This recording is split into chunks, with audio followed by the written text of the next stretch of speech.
Welcome to the Mind of Business Success podcast. I'm your host, Alicia Cramer. Our guest today is Mary Cravets. Let's talk about getting some clients. Welcome to the show, Mary.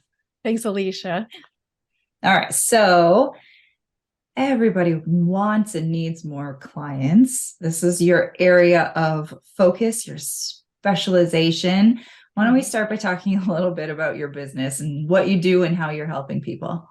Yeah, thanks.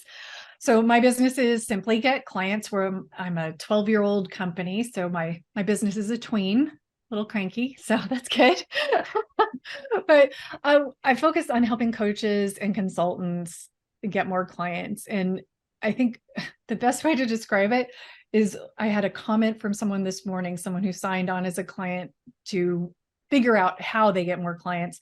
I showed her some of my structures I put in place, and she's like, "Oh my gosh, I didn't realize it could be that easy. I thought I had to have all these systems and all these things, tons of social media."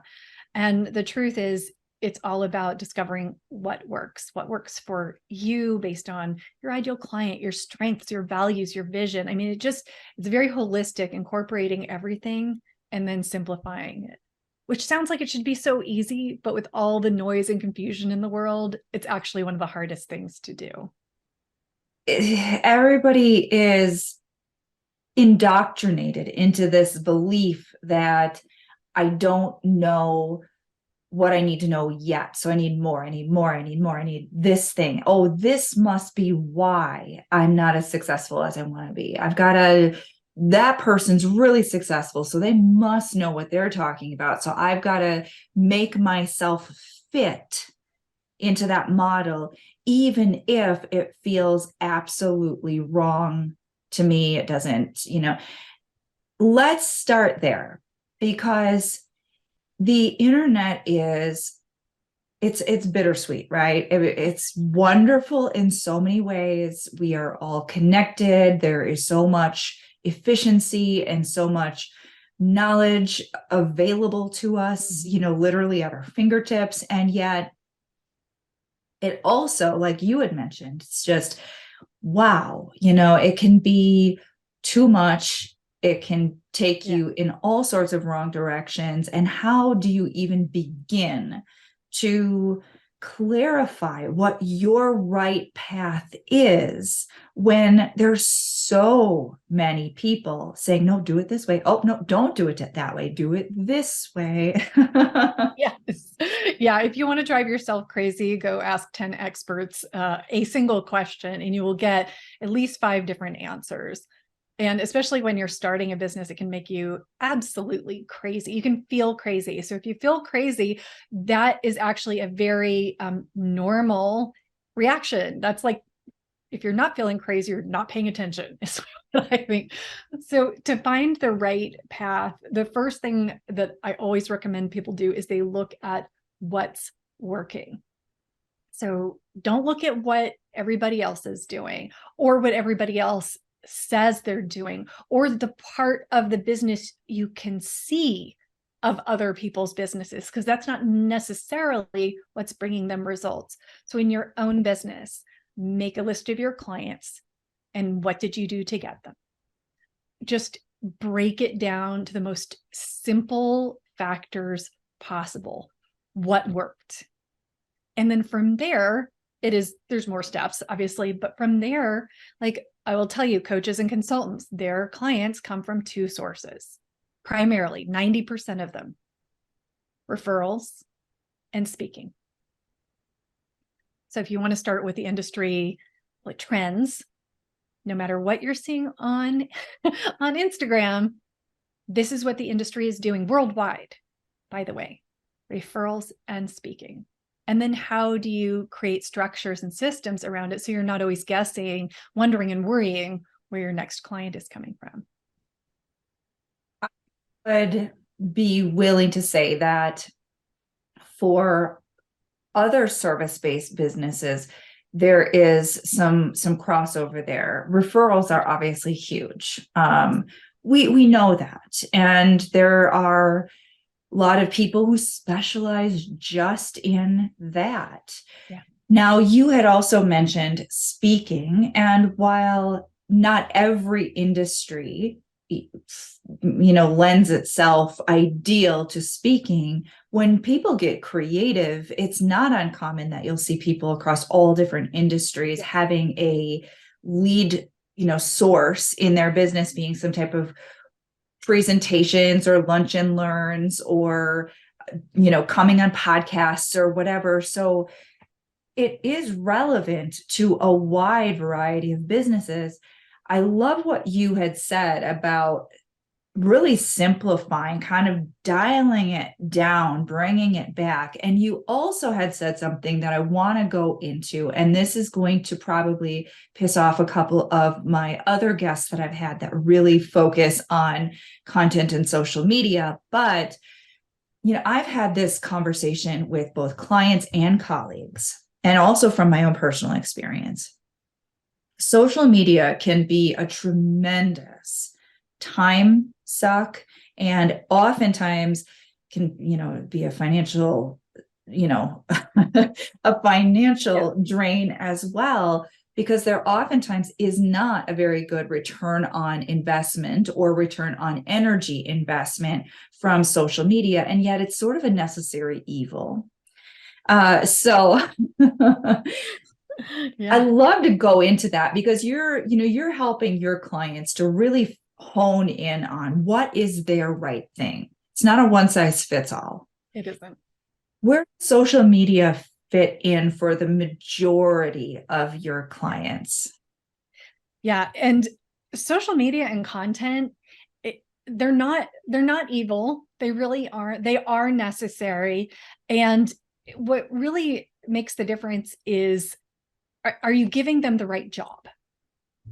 Are you strategically using them to do the right thing? Now, the big confusion in my mind for my clients comes from people confusing lead generation and visibility and credibility marketing. So visibility and credibility marketing, they're all the things that are out there in the world. They are your social media profiles, or your website. And what those require your ideal client to stumble across them. Lead generation is throwing yourself in your ideal client's path. And when you take the time to be strategic and look at who is your ideal client, where are they showing up, what are the words they're saying, what are their problems getting your messaging, when you dial those things in and you engage in lead generation, you throw yourself in their path at networking events, at speaking, nurturing relationships to be referral partners. When you do that, that's going to be the better time spent.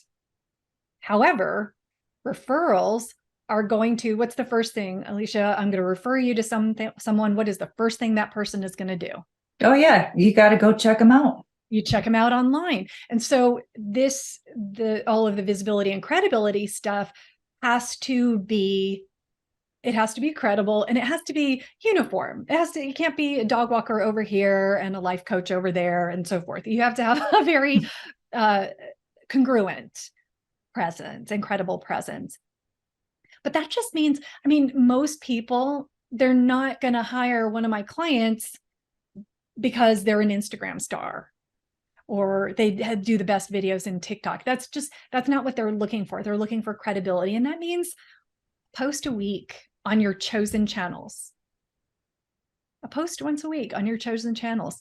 That's enough. You're not trying to beat an algorithm. You're just looking to be credible.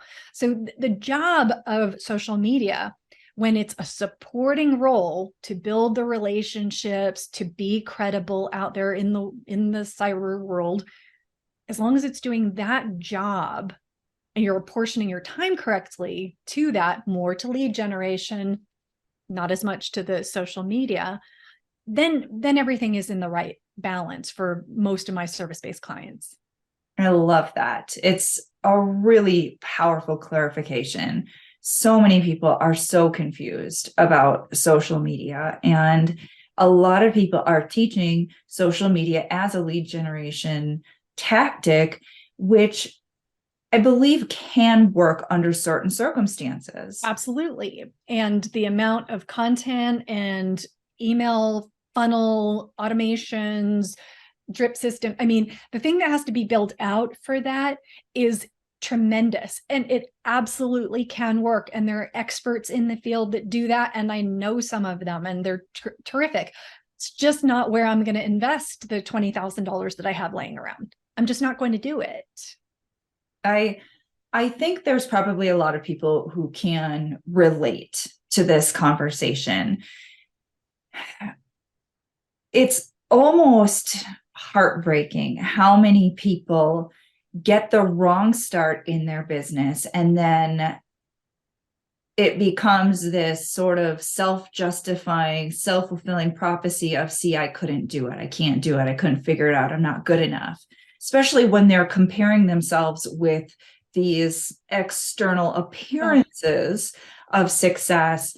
And I can say, I've interviewed quite a few individuals on this particular podcast, and more on previous, one of my first podcasts that I had well over a decade ago.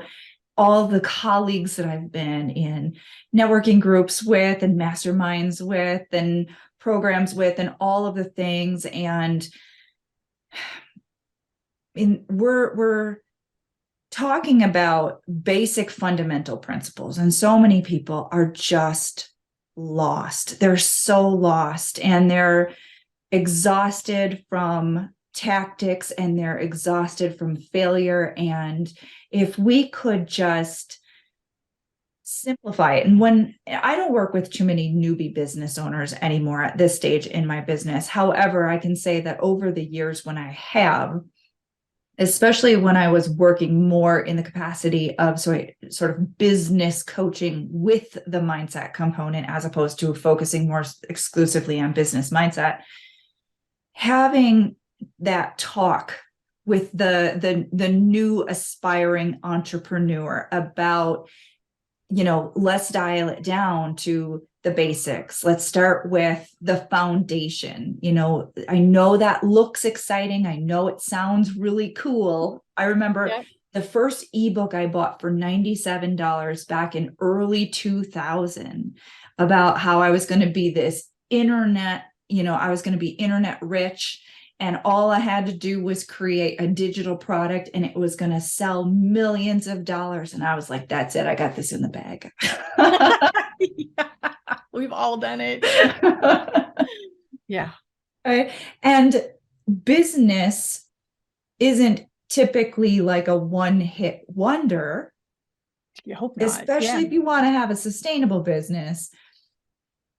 From all the work that you've done all these years with your clients, I'm curious if you've seen some maybe similar things, if you've seen some reoccurring patterns, some things that our listeners could say, oh shit, that's me. Yep, I'm doing that. And maybe we can help steer some people in the right direction.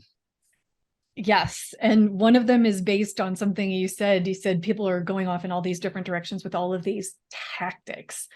And tactics is what people sell in general. It's what does sell. It's how to do Facebook ads, how to do speaking, how to do referrals, tactic.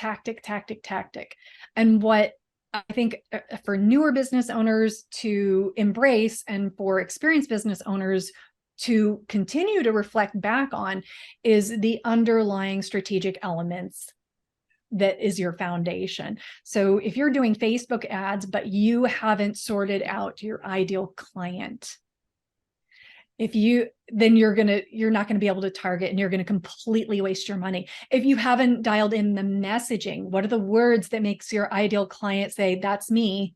If you don't have that nailed down, your ads are not going to work. Your speaking isn't going to work. Your referrals aren't going to work. So, making sure that anytime something is like shouted from the rooftops as the very best way to get new business, always asking yourself, is that a tactic, or is there an underlying strategy I'm missing? Is there anything that's going to impact that? Not only that, but when, and I felt, my thing was Clubhouse. I freaked out over Clubhouse. It was 3 years ago, 2 years ago.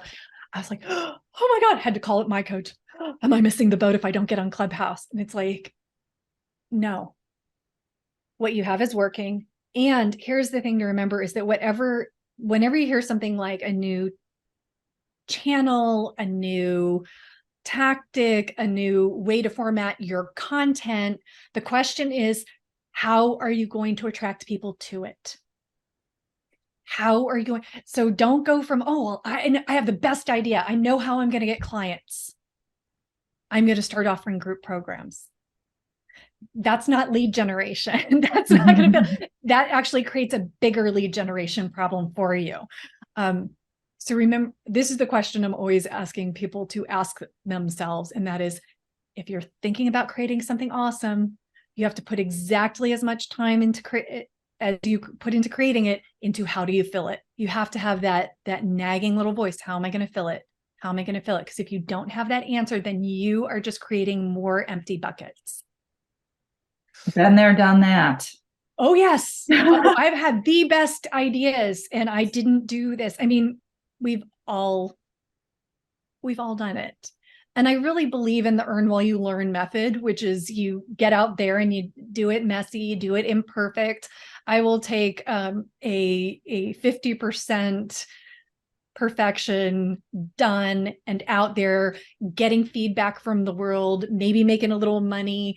I'll take that over like the 6-month project where I'm still thinking about it. One of my mentors, Dan Kennedy, planted it in my consciousness many, many, many years ago when I was in the beginning years of my business. Good is good enough. Get it out there. You can, you don't want to put out crap, obviously. Right. Yes. However, that's not what we're saying to anybody who's listening, right? But literally good is enough to get some forward momentum. Obviously, in my field where I'm helping people overcome their limiting beliefs and get out of their own way and work on the mindset stuff, I'm frequently hearing people refer to themselves as perfectionists. Oh, that's just the perfectionist in me. Yeah. And, I've called some people out, I call everybody out. I'm not going to lie. So well, disclaimer. Okay. I'm not going to sugarcoat it. I'm going to give you some love. And sometimes that means the truth. Right. But that perfectionism that people are oftentimes using as this is, it's like an excuse, right? To not put yourself out there, to not have to deal with rejection or failure or feeling like, oh, look, I'm not good enough. They don't like me, or, whatever, right? It's always those insecurities. A confident person doesn't necessarily just put out crap. They still want to put out excellence, but the way that they do it is this more balanced approach. It's recognizing I've got a vision. The only way I can help people, including myself, with this vision is to actually implement it, to make something happen. I'm not going to be perfect. I had one client ask me something around the lines of, developing mastery. And I said, well, nobody just becomes a master, right? We're all sloppy and messy and sort of learning as we go. When it comes to lead generation, where are you seeing people getting in their own way because of these insecurities? Let's just lay it out for people. Where are you getting in your own way, people? Well, I don't want to look pushy. That's the big one. And I'm so glad you do mindset work, because whenever someone's like, well, I might get rejected or people may not like me, all I want to do is say, guess what? People are going to reject you and people are going to not like you, and you will survive. I mean, people are listening to this podcast right now. Some of them don't like me. Some of them don't like you, Alicia. Yeah, it's okay. But we're doing something, and our heart's in the right place. So I'm right with myself. You're right with yourself. And that's all that matters out there in the world. And I've had, oh my gosh, I had spectacular failures. I mean, spectacular. I'm a very accomplished speaker right now. I teach speakers to speak, and I've been blackballed from groups for being too salesy because I took the advice of someone I thought knew better than me. That is humiliating. And I survived. And I don't, I don't have the mindset stuff. What I do with my clients is the outside in approach. Okay. So this is a tip. Okay. So if you're getting in that perfectionist thing, what I recommend is you break down everything into such tiny and non-threatening bites that you just do them. You just do them. It's like, well, I could call my neighbor and tell her I'm going to start speaking because there's no threat there. There's nothing I'm going to lose there. I'm just going to call her and tell her. So I'm going to do that tiny bite and then do another tiny step and another tiny step. And the confidence to do these things, it doesn't play as much of a role. It doesn't carry as much weight. And eventually, before you know it, you're actually accomplishing things and you're getting results and the confidence catches up with you. And that is the only way I know how to do it. It's like the confidence will catch up as long as you're moving forward. To give you a little credit, I actually share a similar tip with a lot of my clients when they're embarking on something new, because it's safer to our subconscious mind to do it in that smaller way. And that is where confidence comes from. This is something that I teach often because a lot of people will come to me and they'll say, I want to do some hypnosis for confidence, or, I need to work on my confidence. I'm not a confident person. Well, part of it is the self-talk, right? We've got to start to reframe some of that old programming, that old conditioning, but confidence comes from experience.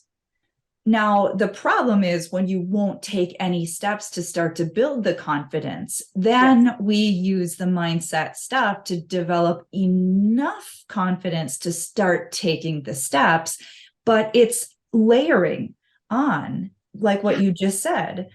And so it doesn't matter where you are. It doesn't matter if you've been the most socially awkward person. Doesn't matter what kind of, you got a weird motor tic, right? It doesn't matter. You can be successful regardless of your circumstances, regardless of your past, but you have to be willing to start to take some action. Yes. And that reminds me, this is my mantra that I adopted decades ago and have taught to thousands of people. It's so easy. And that is, am I willing for this to be easy? On my frustrating days, pretty much every day, I just say, am I willing for this to be easy? Am I willing for this to be easy? Kind of like a mantra. And my mind, it's just like putting my resistance into a little warm bath, giving it a little squishy to scrub itself with the aromatherapy and everything. It's just like, oh yeah, sure. I'm willing for this to be easy. And for me, the result is like these neural pathways open where it's like, oh, I could do it this way. Where if I was like, oh my God, this is so hard. Okay, this is going to take forever to get all clenched up. It's like, I feel like I lose access to my creativity. And just that question, am I willing for this to be easy?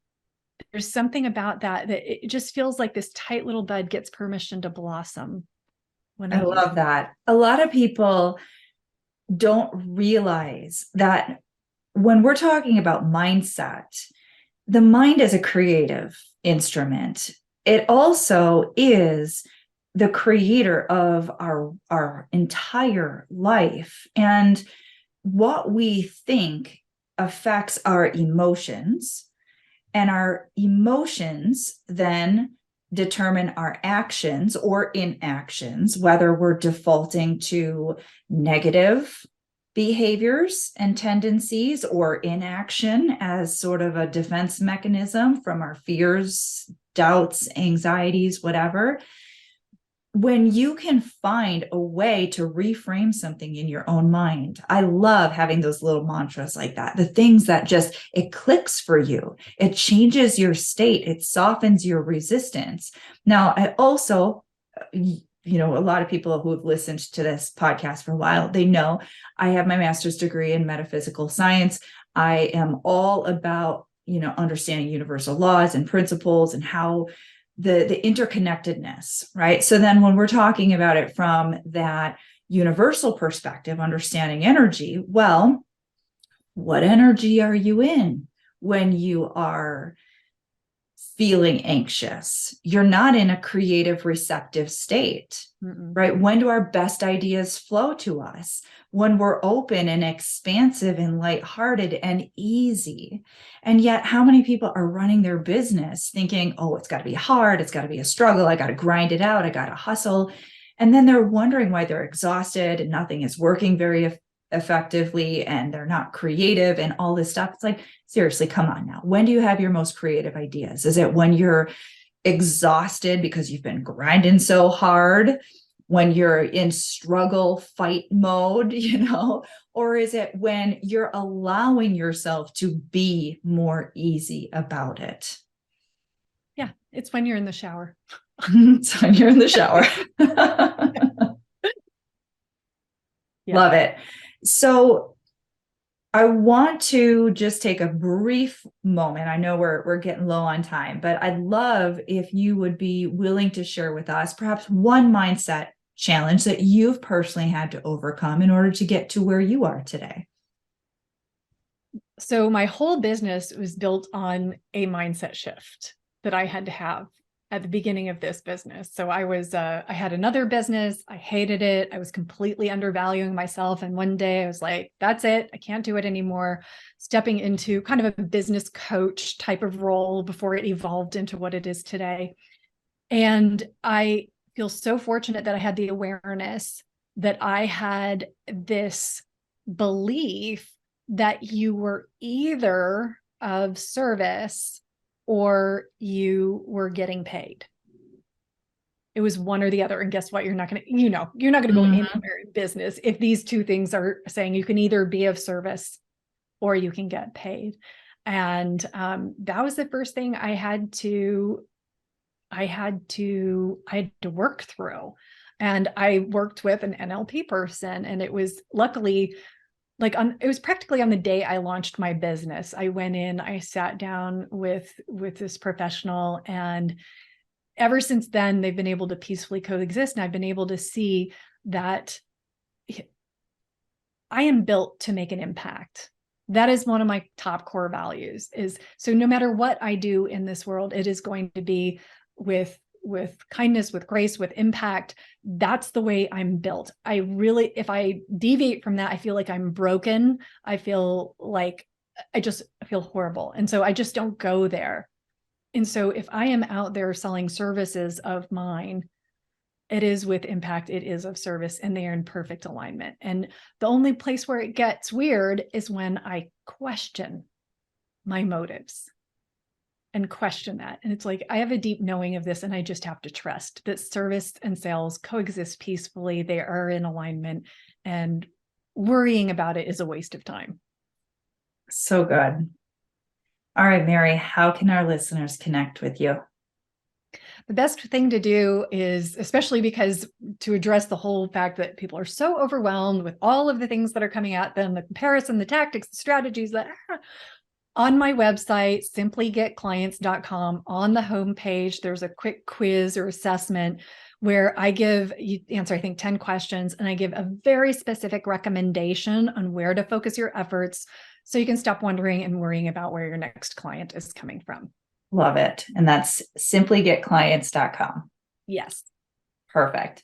Thank you so much, Mary, for being with us. It's been a great conversation. We dropped some gold nuggets, I think so. So I do appreciate everything that you brought to the show today. And of course, we also have to thank our listeners. We're doing this for you. If you haven't already subscribed, make sure you do so. And until next time, we will see you in the next episode.